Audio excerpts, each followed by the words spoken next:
네, 평안하셨어요. 또 한 주간 지나고 성경대학 여러분과 또 요한복음을 펼치고 말씀을 나누겠습니다. 오늘은 장소가 좀 달라 보이시죠? 제가 사목으로 섬기고 있는 우리 CTS 텔레비전 스튜디오를 좀 빌려서 여기서 오늘 진행을 하게 됐습니다. 그래서 오늘도 우리 성도님들 중에 몇 분이 함께 오셨어요. 그래서 함께 자리를 하게 되겠습니다. 우리 서로 뭐 얼굴 다 보여드릴 수는 없지만은 이 시간 영상으로 함께한 우리 성도들에게 오신 우리가 박수 한번 쳐드리고 시작하면 좋을 것 같아요. 예, 성경대학 특별히 이제 제가 이번에 성경대학 이름을 코로나 성경대학이라고 바이블 스터디라고 이름을 지었잖아요. 아시는 대로 코로나는 크라운이라는 뜻이고요. 크라운은 이제 왕관, 그리고 성경에서는 면류관을 뜻하는 거죠. 그래서 제 마음속에 이 코로나 19으로 인해서 너무나 힘든 거예요.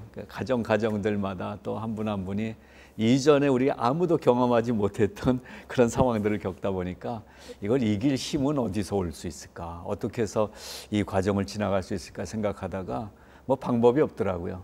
방법은 말씀으로 돌아오는 것밖에 없다. 그래서 요한복음을 우리가 다시 하자. 그래서 코로나를 물리치는 진짜 생명의 면류관인 면류관 성경대학, 그래서 요한복음을 함께 공부해 나가야 되겠다, 이렇게 해서 정한 제목입니다. 자, 그중에 오늘은 이제 세 번째 시간으로요. 제목을 좀 제가 재밌게 해줬어요. 나는야 맛깔나는 조연 배우. 어떠세요, 집사님? 그 영화 많이 보셨죠? 조연 중에 누구 기억나는 분 있습니까? 우리 탤런트나 뭐 배우 중에. 근데 요새 정말 그런 배우들이 뜬 것 같아요. 옛날엔 주연 하면은 우리 집사님 같이 생기신 분이 나와야 주연이잖아요. 근데 이제는 조연의 맛깔나는 연기가 영화를 살리는 그러한 시대가 된 것 같아요. 그래서 그 조연들이 모여서 막 나오는데 너무 재밌게 영화를 볼 수가 있는 건데요. 오늘 제목이 조연 배우인데, 맛깔나는 조연 배우가 이 성경 전체를 통틀어서 아주 조연으로선 최고의 역할을 한 사람이 있습니다. 퀴즈, 누굴까요? 이미 아시죠? 예수님보다 6개월 앞서서 이 땅에 오신 세례 요한이 조연의 자리를 너무나 잘 감당을 했던 것 같아요. 그래서 오늘은 세례 요한을 중심으로 해서 요한복음을 훑어가 보도록 하겠습니다. 높아심에 다시 한번 짚어봅니다. 이 요한복음을 쓴 사람은 세례 요한이다, 사도 요한이다. 그렇죠. 머뭇거리면서 세례 요한 또 이렇게 생각하시면 안 됩니다. 이 책을 쓴 분은 사도 요한, 요한 공동체에서 이 요한복음을 썼고요. 오늘 등장하는 우리가 다룰 인물은 조연으로 살았던 인물, 세례 요한을 다루고자 합니다. 그래서 우리 성경대학 등록하신 분들에게는 교재를 이렇게 드렸기 때문에 교재를 보면서 같이 보시면 되겠는데요. 1번 보게 되면 이렇게 했어요. 조연 인생으로 행복했던 세례 요한. 그래서 제가 뭐 철학을 공부했거나 아니면 뭐 다른 과목을 공부했으면 좀 성경을 다르게 해석할 능력이 있을 텐데, 이제 국문학을 하다 보니까 모든 걸 이제 문학적 관점에서 성경을 보는 이 습성이 든 것 같아요. 그래서 세례 요한이 사실 삶을 보십시오. 마지막에 어떻게 죽었습니까? 목 잘려 죽고, 또 젊었을 때 한창 이제 하나님의 콜링을 받고 예수님의 오실 길을 준비할 때는 따뜻한 집 놔두고 광야에 나가서 메뚜기하고 석청 먹으면서 살았던 이러한 인생, 홈리스란 말이에요. 근데 그 인생을 제가 묵상하는데 행복이라는 게 어디 있을까?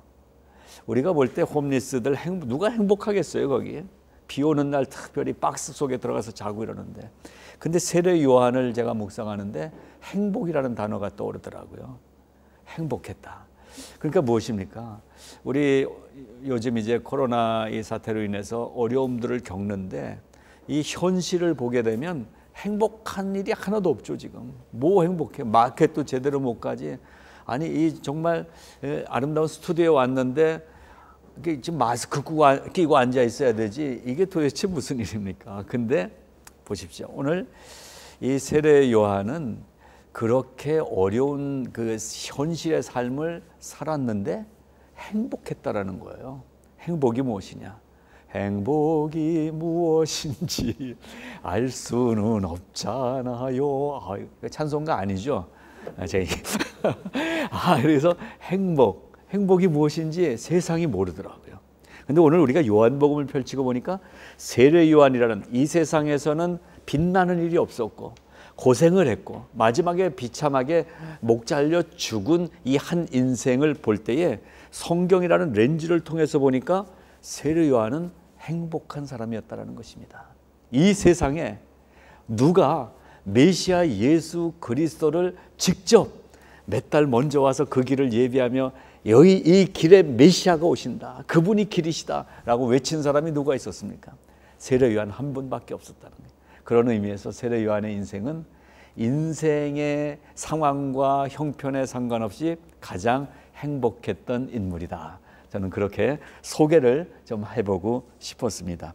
자, 그래서 1번에 보게 되면 로고스 하나님이신 예수 그리스도를 찬미하던 이 저자 사도 요한이 등장시킨 예수님을 돋보이기 위해서 등장시킨 인물이 세례 요한이었다라는 것을 먼저 보게 됩니다. 자, 그래서 오늘 본문을 요한복음 1장 6절부터 8절까지로 정했는데요. 우리 같이 한번 6절부터 8절까지 우리 집에 계신 우리 성도님들도 성경 펴시고 같이 한번 본문을 읽겠습니다. 6절부터 하나님께로부터 보내심을 받은 사람이 있으니 그의 이름은 요한이라.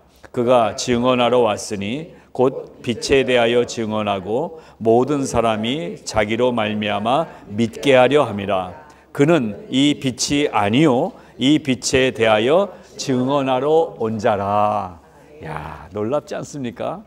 이런 조연이라면 해도 될 것 같아요. 영화들 요새 보면 정말 조연 때문에 영화가 살더라고요. 이 성경 요한복음에 이 사도 요한이 세례 요한을 등장시킴으로써 예수 그리스도 메시아, 이 메시아가 빛나는 역할을 맡겨주셨다라는 것입니다. 자, 그 조연 인생으로 행복했던 세례 요한은 어떻게 태어났습니까? 우리가 공관복음에 보게 되면 이 예수님의 탄생 이야기도 나오지만 그 앞에 세례 요한의 탄생 이야기가 특별히 누가복음에 자세하게 나오죠. 누가복음 2장에 보게 되면 이제 엄마가 엘리사벳인데요. 엘리사벳이 해산할 기한이 차서 아들을 낳는다, 이런 얘기로 쭉 나오면서 친족 중에 이 이름으로 이름하니가 없다, 얘 이름 요한이라고 하니까 이거 우리 집안 이름이 아니다. 그러니까 우리로 얘기하면 이제 학렬이 있는데 그 학렬이 아니다, 이렇게 얘기한 거예요.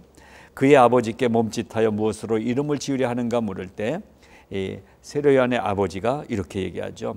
그 입이 그 봉우리가 됐었잖아요. 입이 곧 열리고 혀가 풀리며 말을 하여 하나님을 찬송하며 이 아이가 요한이다 라고 선언하는 얘기가 나오죠. 태어날 때부터 이 인생이 축복받은 인생으로 태어났다라는 것입니다. 여기서 저는 우리 특별히 부모님들에게 자녀 교육에 있어서 아이들에게 복을 빌기를 바랍니다. 아이들을 축복하는 것은 부모의 책임입니다.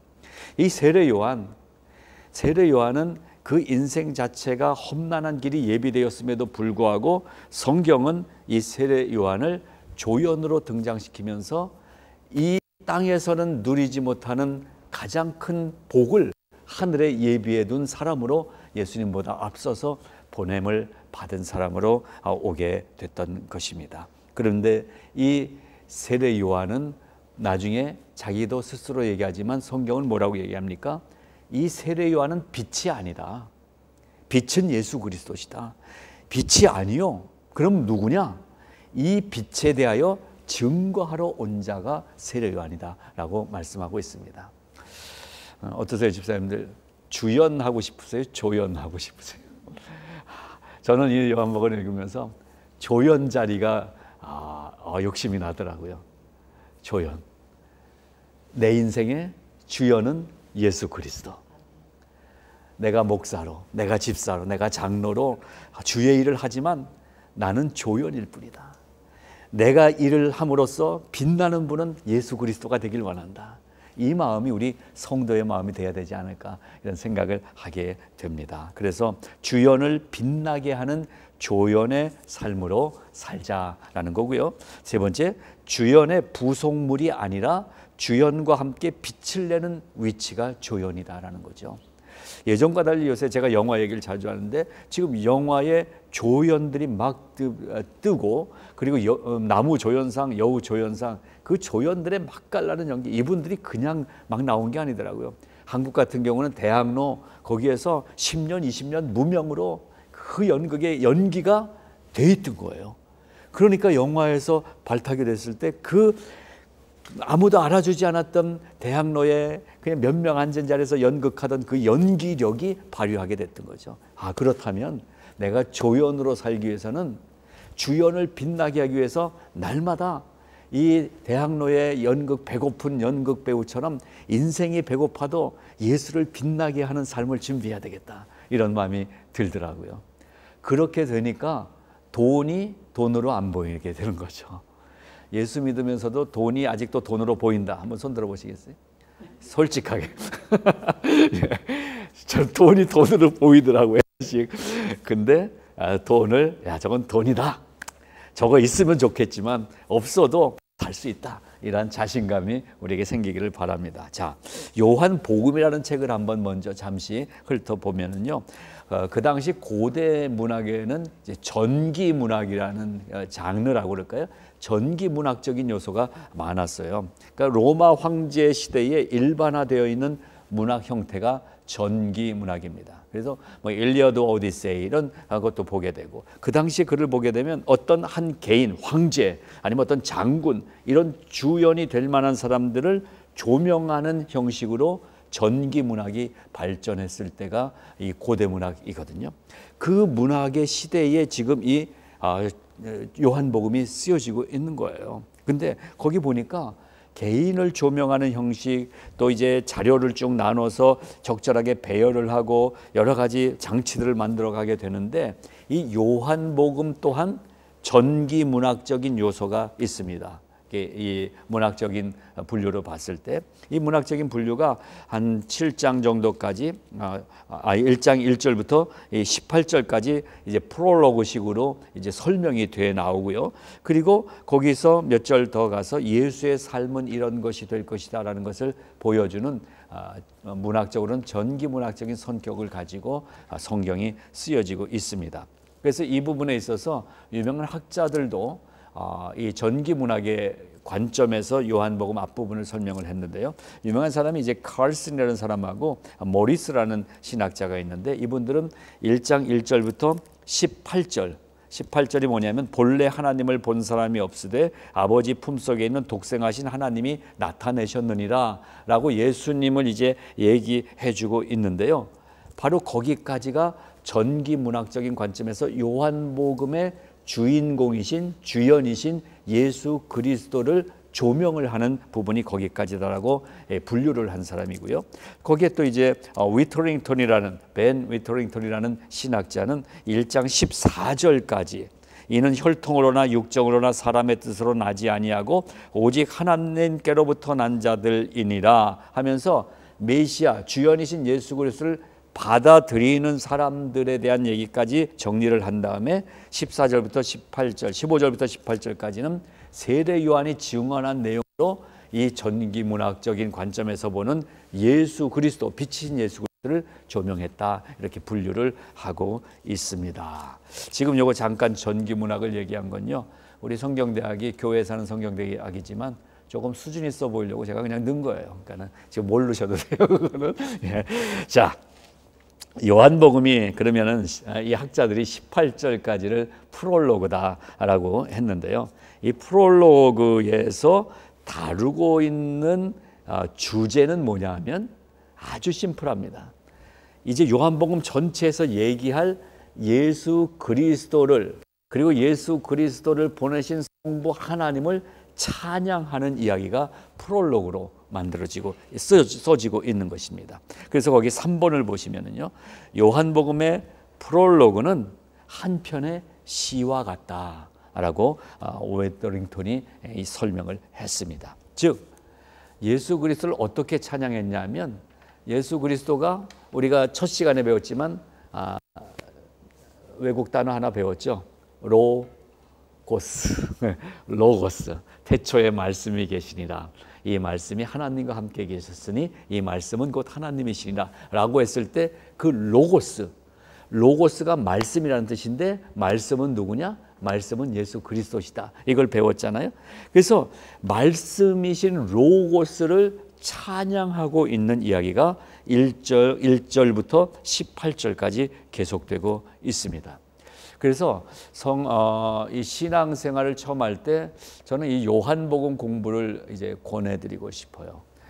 요한복음 안에 우리가 믿어야 되는 유일한 대상이신 예수 그리스도가 누구신지를 찬양하면서 쭉 설명해 놓은 글이 18절까지의 말씀인 것입니다. 그래서 이게 아주 지혜로운 시로 적혀져 있기 때문에 또 내면의 가슴에서부터 솟아나오는 그러한 느낌을 볼 수 있는 그러한 말씀으로 되어 있었죠.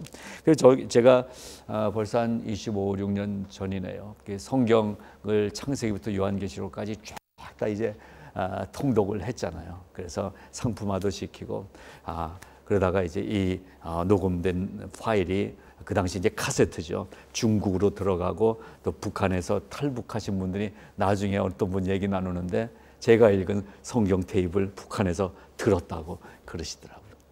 그때 쭉 읽는 가운데 저도 요한복음에서 너무나 감동을 받았어요. 그 당시에 이제 로마서를 통해서 제가 그 예수 그리스도를 개인적으로 영접하는 시간이 대학교 2학년 때 그런 시간을 가졌는데요. 그래서 로마서가 펼쳐가고 있는 우리 기독교 신앙의 핵심이 요한복음을 보면서 핵심의 키인 예수 그리스도를 마치 서치라이트가 이 도둑놈을 잡으려고 쫙 조명하는 것처럼 예수 그리스도를 밝게 빛나게 하시는 그러한 역할을 이 요한복음이 하고 있는 책이다라는 걸 알게 됐어요. 그러니까 앞에 제가 잠깐만 읽어볼게요. 태초에 말씀이 계시니라. 이 말씀이 하나님과 함께 계셨으니 이 말씀이 곧 하나님이시라. 그가 태초에 하나님과 함께 계셨고 만물이 그로 말미암아 지은 바 되었으니 지은 것이 하나도 그가 없이는 된 것이 없느니라. 그 안에 생명이 있었으니 이 생명은 사람들의 빛이라. 사람들의 빛이라. 빛이 어둠에 비치되 어둠이 깨닫지 못하더라. 야, 이게 성경의 진리가 시적으로 이렇게 막 표현이 되어 있는 걸 보면서 감동을 받지 않을 수가 없습니다. 그래서 요한복음을 한번 따라해 보시겠습니다. 구원과 사랑의 서사시다. 구원과 사랑의 서사시다. 예, 구원과 사랑. 물론 구원이 하나님의 사랑 안에 들어 있는 거예요. 근데 사랑은 이렇게 막 이게 표현할 수 없는 막 느낌 막 이런 걸로 오잖아요. 근데 구원은 느낌이 아니라 실체라는 사실입니다. 저는 성도들에게 지난주에도 하면서 말씀드렸죠. 구원을 기성교회들이 왜 구원파에 뺏겼느냐 말이에요. 교회에서 구원을 말은 하는데 구원에 대해서 잘 가르치지 않으니까 구원파가 와서 언제 구원 받으셨습니까? 막 이러고 나오면 막 당황하면서 야 저기 가야 되나 봐 해서 그쪽으로 막 가시는 분들이 생겨났던 거 아니에요. 구원은 근데 뭐예요? 구원은 실체예요. 우리가 분명히 확인하고 신앙생활 할 수 있는 게 구원입니다. 내가 구원 받았나 안 받았나 헷갈려 하지 마십시오.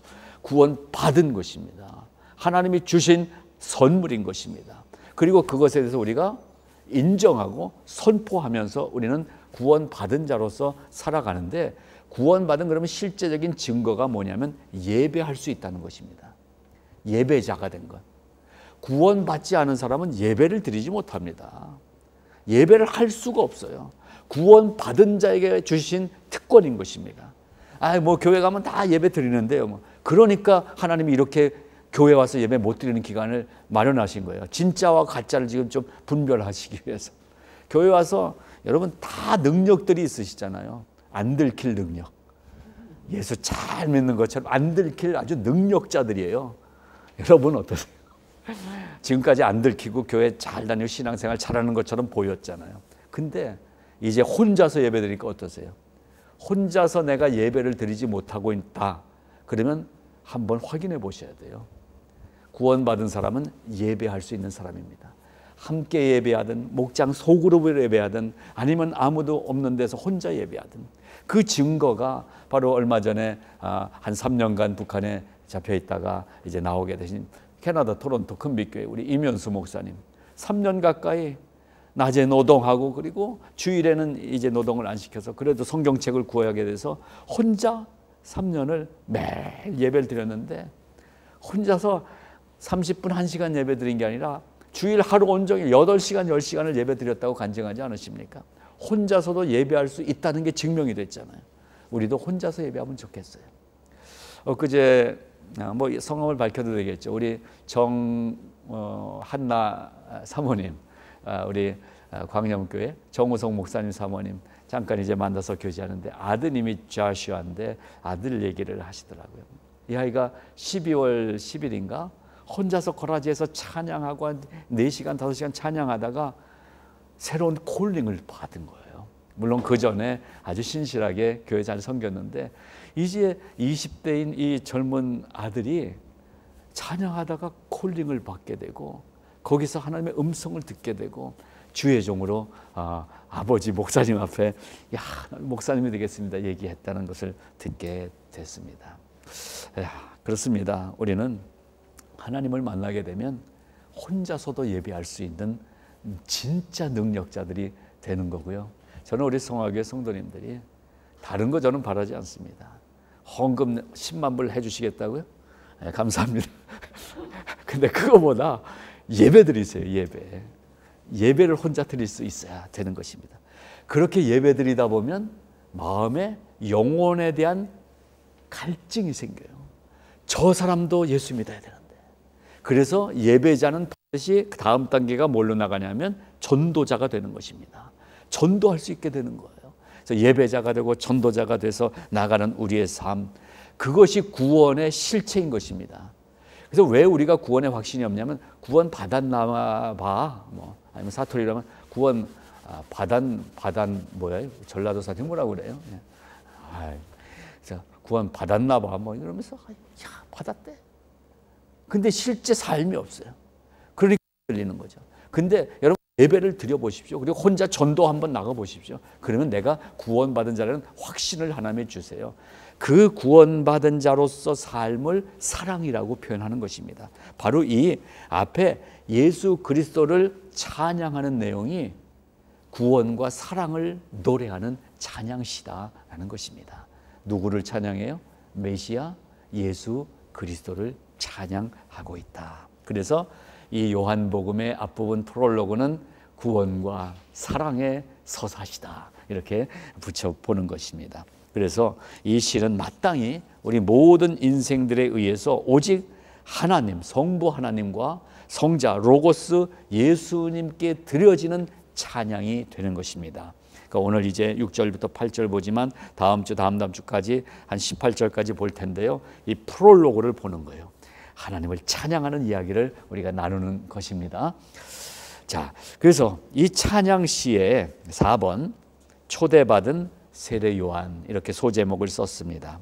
찬양시예요. 지금 요한복음은 앞부분이 찬양시에 조연으로 스카웃이 돼서 초대받아서 성경에 등장한 사람 이름이 누구예요?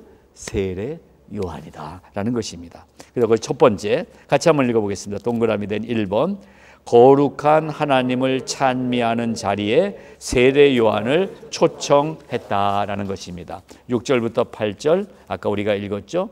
하나님께로부터 보내심을 받은 사람이 있으니 그의 이름은 요한이다. 바로 그 요한을 우리가 오늘 보는 것입니다. 자, 그래서 뒷장에 넘어가서 동그라미 2번을 같이 한번 읽어보겠습니다. 무대의 주인은 당연히 주연인 하나님이시다. 이거 너무나 중요한 것입니다. 야, 내가 콜링 받았어요. 뭐 옛날엔 삼각산, 뭐 청계산 이런 데 가서 정말 나무 뿌리 붙들고 기도를 막 하면서 그래 주의 종으로 부름 받고 그랬어요. 그때까지는 좋아요. 근데 신학교 가서 공부하고 이제 목사가 되고 또 목사도 처음에는 개척교회 고생하다가 좀 이제 규모가 생기고 한 1,000명, 2,000명, 10,000명 교회가 되면 어떻게 돼요? 목사님들이 왜 변할까? 왜 변할까? 물론 뭐 대형 교회 목사님들 다 변했다는 얘기 아닙니다. 사실 이제 조그만 교회 목사님들이 더 잘 변하긴 하는 것 같아요. 힘들어가지고. 예, 변하지 않아야 되는데 왜 변하냐? 내 인생, 목회자로 내가 살기로 소원하고 살아가는 내 인생의 주연이 내가 아니라 하나님이라는 사실을 잊어먹은 거예요.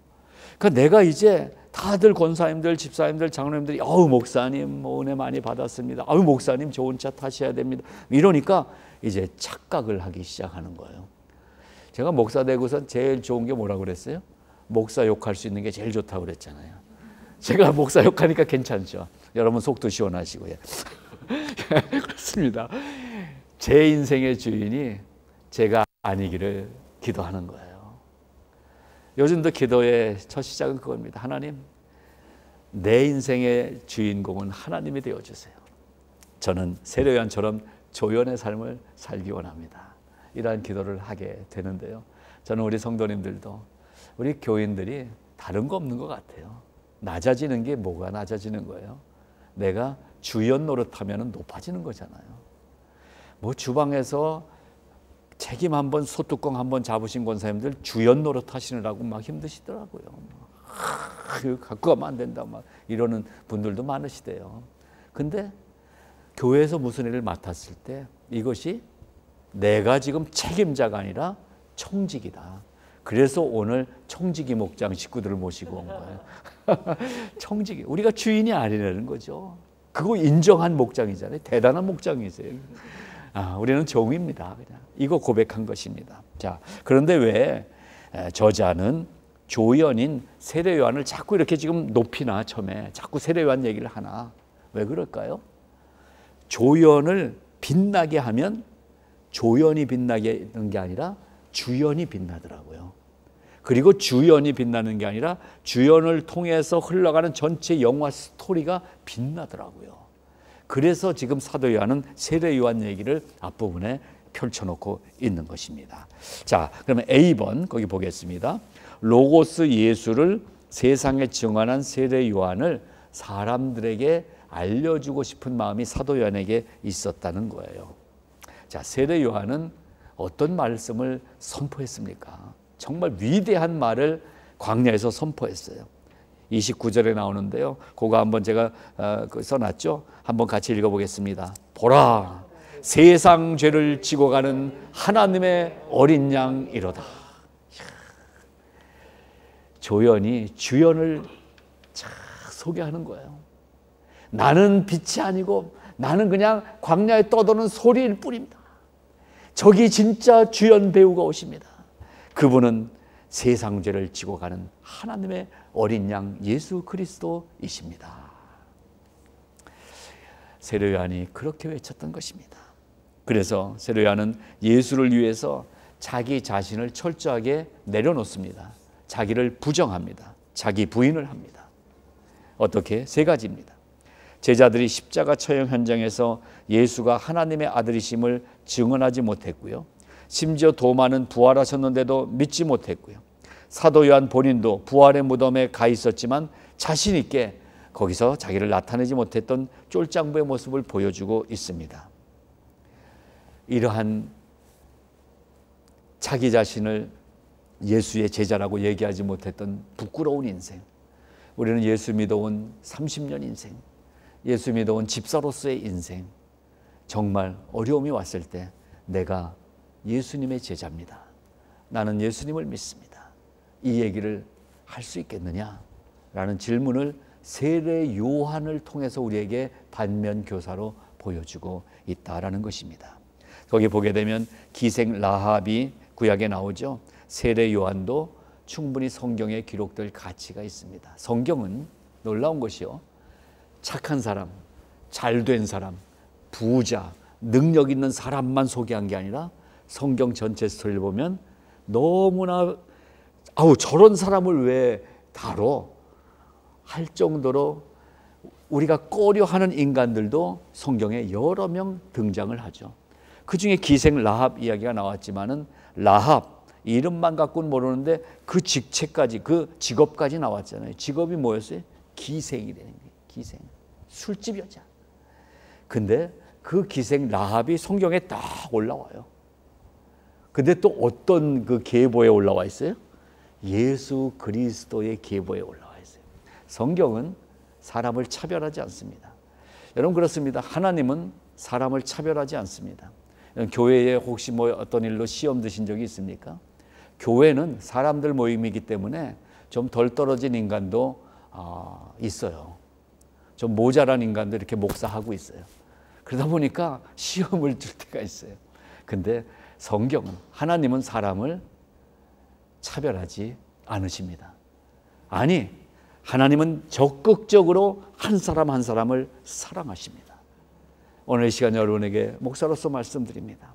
하나님은 여러분의 인생이 좀 힘들어졌다고, 여러분의 재정적인 능력이 바닥이 됐고, 여러분의 삶이 막 형크러졌다고 여러분을 무시하지 않습니다. 오히려 여러분을 더 사랑해 주십니다. 지금 어려운 이 시간에 그 하나님의 손을 붙잡으십시오. 하나님은 우리를 사랑하시기 위해서 존재하시는 분이시라고 말씀드리고 싶습니다. 여러분의 연약한 자리에 하나님이 지금 와서 함께 하고 계신 것을 믿으시기 바랍니다. 자, 그 다음 우리 세례 요한처럼 찬양시에 이름이 올려진다는 것을 알려주기 위해서 이제 사도 요한이 세례 요한의 이름을 언급하고 있는 것입니다. 자, 당시 초대교회 상황을 보십시오. 지금 세례 요한이 활동하고 AD 100년, 200년 이 초대교회 시절은 이제 로마의 박해가 막 시작되고 이러면서 박해의 시대입니다. 박해의 시대라는 것은 좀 더 리얼하게 얘기하면 죽음의 시대인 것입니다.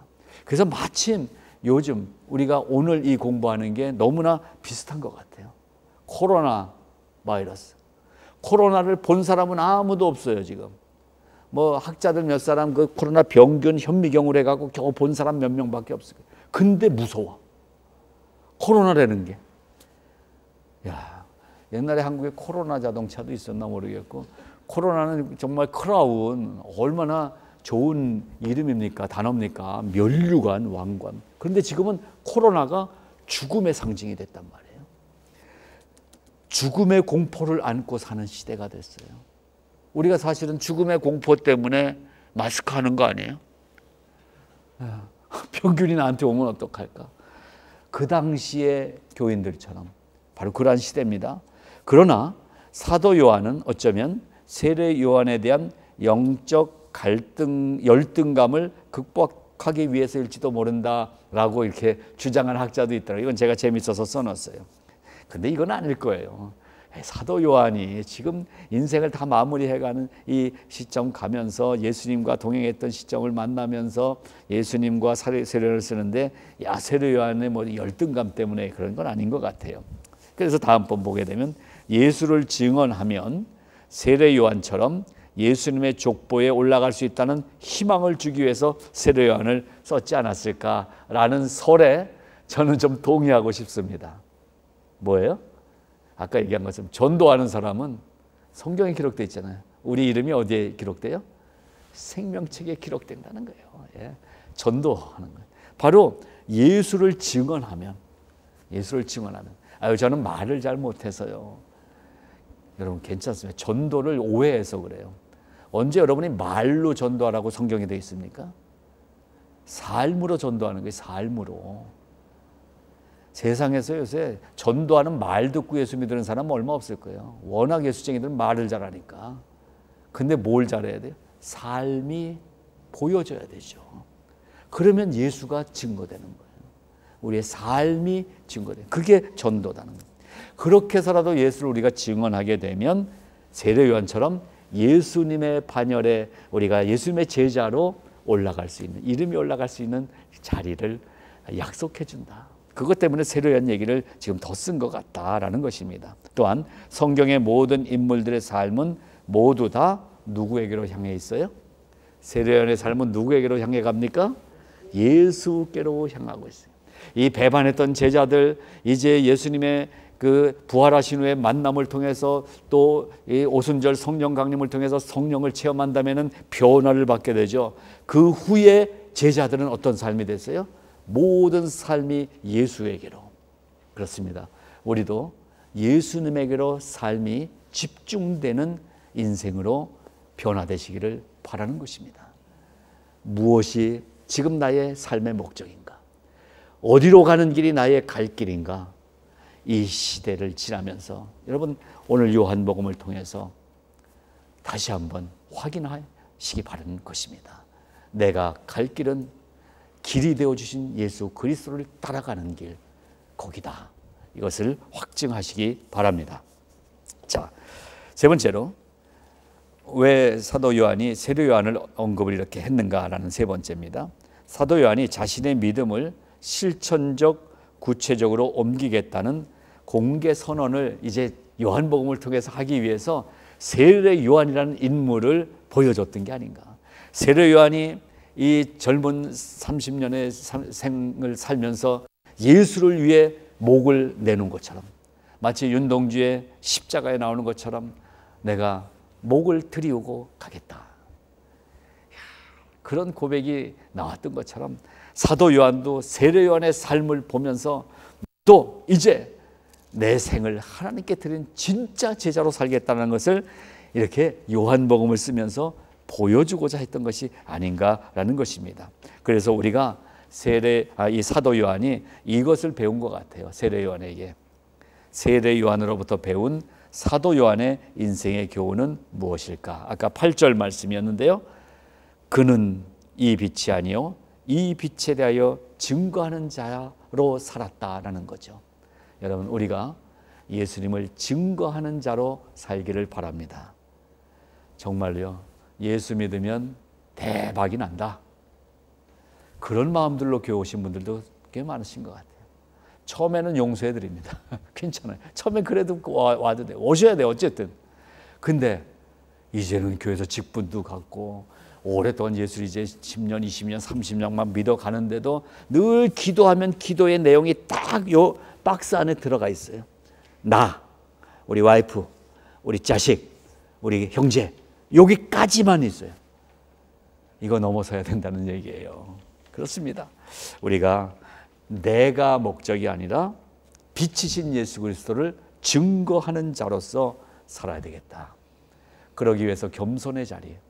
나는 빛이 아닙니다. 나는 소리가 아닙니다. 나는 길이 아닙니다. 나는 진리가 아닙니다. 오직 예수 그리스도만이 나는 곧 길이요 진리요 생명이다. 이것을 선포하는 우리의 삶이 돼야 되겠다라는 것입니다. 이 결심을 사도 요한이 함으로써 사도 요한은 마지막까지 빛을 증거하는 자리에 서 있다가 이 반모섬에서 환상을 보게 되고 주님의 음성을 듣게 되고 그러면서 이 요한계시록을 써놓지 않았습니까? 요한계시록은 무엇을 보여주고 있습니까? 지금 이 땅의 삶, 이 땅의 삶이 아니라 그 후에 열려지는 영원한 하늘나라의 삶을 요한계시록이 바로 이 사도 요한이 보여주고 있지 않습니까? 그렇습니다. 그래서 오늘 이제 결론적인 부분들을 나눠봅니다. 조연 인생, 세례 요한. 그래서 여기 우리가 다 조연 인생을 우리가 선포합시다. 그래서 조연 인생, 그 다음에 세례 요한 대신에 자기 이름을 한번 넣어서 해보시겠습니다. 우리 집에 계신 분들도 같이 조연 인생하고 자기 이름 하는 거예요. 시작. 조연 인생 이동진. 예. 우리 김소정 집사님 제일 크게 하셨으니까 한번 크게 한번 해주세요. 시작. 조연 인생 김소정. 아멘. 예. 주연은 김재영 집사님. 남편이 아니라 예수 그리스도가 내 삶의 주인이십니다. 나는 조연으로 살겠습니다. 그것입니다. 그것을 우리 이 시간에 공부를 하면서 실제 적용을 들어가시기 바랍니다. 자, 그 다음에 첫째로 예수가 누구세요? 하나님이시다라는 거예요. 그러니까는 100% 하나님이시면서 100% 사람이신 분이다라는 것입니다. 반인 반수가 아니에요. 반은 인간, 반은 스핑크스가 아니에요. 예수님은 100% 인성을 가지고 계셨고 100% 신성을 가신 하나님이시다라는 것을 우리가 증거하는, 그런데 그분이 성육신, 인카네이션, 이 육체, 사람의 몸을 입고 오셔서 우리의 모든 고통과 질고를 다 짊어지시고 십자가에 달려 돌아가신 구세주이시다 라는 것을 선포하자. 누구처럼? 세례 요한처럼. 오늘 결론의 하나입니다. 결론 두 번째, 우리는 마치 유일한 목격자처럼 증인의 삶을 살자. 예. 어떤 사고가 났어요. 교통사고 났어요. 근데 내가 봤어. 딱 그 현장을. 근데 저쪽 사람도 본 것 같아요. 그러니까 경찰이 왔는데 아유 괜히 뭐 증언했다가 귀찮을 것 같아. 슬쩍 다른 사람들 봤겠지 뭐 이러고 슬쩍 가는 사람 말고 마치 이 상황을 내가 딱 봤으니까 내가 정확하게 얘기할 수 있다라는 그 마음처럼 유일한 목격자처럼 예수님을 만난 유일한 목격자처럼 예수님을 섬기며 예수님을 증거하며 살자라는 것이 오늘 두 번째 결론의 부탁입니다. 여러분 희미한 것 참 이게 안 좋은 성격이에요. 사람은 희미하다고 얘기 안 하고 뭐라고 얘기하죠? 티미하다고 그러죠. 사람이 좀 티미. 이거 속 터지는 부인들 많으실 거예요. 티미한 남편들 때문에. 대체로 남자들이 티미해요. 뭐 이렇게 쓸고. 여기서 남자는 이동진을 얘기하는 것입니다. 그런데 우리는 내가 유일한 목격자처럼 예수 믿자. 이것이 두 번째 결론입니다. 자, 세 번째 결론. 내 삶의 목적은 오직 빛이신 예수의 영광이 드러나게 하는 것이 내 삶의 목적이다. 이것을 오늘 세 번째 결론으로 우리 함께 마음을 정하자라는 것입니다.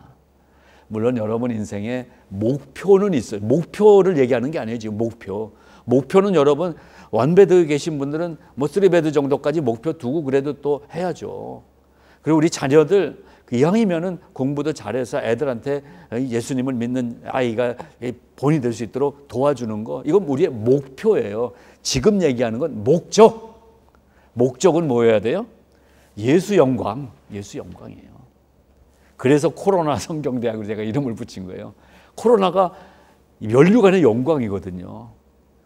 그래서 제가 이거를 몇몇 목사님들에게 시어했더니 어느 목사님이 물렀거라 그러더라고요. 그래서 그때 옆에 있는 목사님이 쏙 그러더라고요. 합해 보니까 뭐예요? 쏙 물렀거라. 이 가짜 코로나야. 이 면류관이 아닌 이 병균 코로나야. 쏙 물렀거라. 이 얘기를 하신 우리 김 목사님하고 또 다른 김 목사님 두 분 감사합니다. 쏙 물렀거라.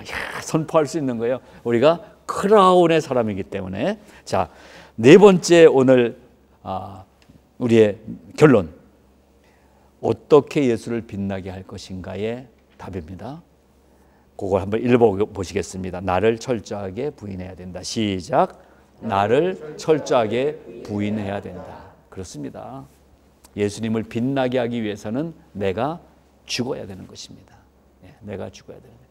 여기 지금 CTS 스튜디오에 와서 오늘 하다 보니까 이제 조명이 이렇게 오잖아요. 조명이 있는데 이 조명이 밝게 하기 위해서 비치는데요. 뭐가 물러갑니까? 어둠이 물러가게 해주는 거예요. 근데 여기 보게 되니까 저 뒤에는 캄캄하게 해놓습니다. 다 환하게 해놓으면 빛이 다 빛을 제 역할을 못하는 거예요. 다 예수님을 빛나게 하는 자리에 있어야 되는데 이 목사가 빛나, 또 이 장로가 빛나, 이 집사가 빛나, 이거 다 이씨로 제가 통일하겠습니다. 오해 없게 하기 위해서. 이 성도가 빛나, 안 되는 거예요. 빛은 누구에게로? 예수에게로. 그러기 위해서 우리는 죽어지는 거예요. 나는 없어도 되는 거예요. 그것을 마음에 정하고 신앙생활 하자라는 것입니다. 정말 자식 잘 되고 인생 아주 신나게 좀 살기 위해서 예수 믿기 시작한 분이시면은 조계종으로 좀 가도 괜찮으세요. 거기도 뭐 괜찮아요. 뭐 잘 빌어주더래요. 그래서 그게 목적이 아니면 이왕 교회 신앙생활 할 거면 철저하게 이 네 가지 지키면서 한번 예수 믿어봅시다 라는 얘기를 오늘 세 번째 시간에서 나눈 것입니다. 그래서 결론 4개만 정리 간단하게 하고 마무리하겠습니다. 같이 읽으면서 정리하겠습니다. 자, 첫 번째 시작. 예수가 하나님이심과 구세주이심을 증거하는 삶을 살자. 두 번째, 우리는 마치 유일한 목격자처럼 증인의 삶을 살자. 자, 세 번째, 내 삶의 목적은 오직 빛이신 예수의 영광이 드러나게 하는 것이다. 네 번째, 어떻게 예수를 빛나게 할 것인가? 나를 철저히 부인해야 한다. 이 네 가지를 오늘 마음에 새기시기를 바라면서요, 몇 명 안 되는 주연 자리에 욕심 부리지 말고, 평생 안 풀린 배우 중에 한 사람이 그렇게 얘기하더라고요. 주연만 생각했대요. 그러니까 평생 조연도 못 해보는 거예요. 주연은 몇 명 안 되는 거였어요, 이 세상에서도. 주연은 근데 우리의 신앙에는 예수님 한 분뿐이시다. 몇 명 안 되는 주연 자리에 욕심 부리지 말고, 오늘 제목 나는야 맛깔나는 조연 배우 이렇게 했잖아요. 맛깔나는 조연으로 최선을 다하면 관객들에게 즐거움을 줄 뿐 아니라 내 인생 자체가 즐거워지는 인생이 될 것입니다. 사랑하는 여러분, 우리 맛깔나는 조연 인생으로 사시기를 축복합니다. 그러한 인생이 복 있는 인생입니다. 자, 오늘 세 번째 시간 여기서 마치도록 하겠습니다. 감사합니다. 네.